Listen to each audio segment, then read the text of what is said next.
So Punjab అంటే మీరు visual గా చూసారా ఎక్కడైనా మీరు పనిచేస్తున్న వెరీ మచ్ జయంట్ గా కానీ? మన ఫుడ్ హ్యాబిట్స్ కానీ, డ్రెస్ హ్యాబిట్స్ కానీ, కల్చరల్ హ్యాబిట్స్ కానీ almost similar sir, almost similar.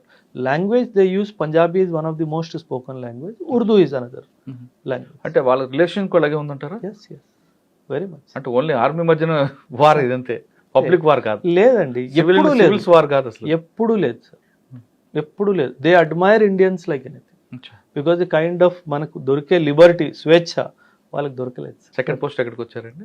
Rajasthan. Rajasthan తర్వాత then north east, Arunachal Pradesh, దాని తర్వాత అస్సాంలో insurgency, north east insurgency fight చేసింది సార్.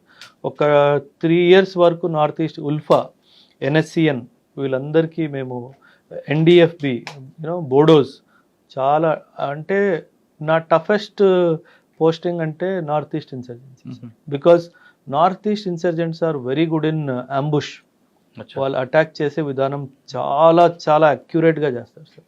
సో అది తప్పించుకోవడం అన్నది చాలా చాలా. మీరు చెప్పిన అస్సాం, మేఘాలయ ప్రాంతాలు పనిచేస్తారు కదా, బోడో ఒకప్పుడు బోడో ఒకప్పుడు సార్, ఇప్పుడు లేదు. అవును.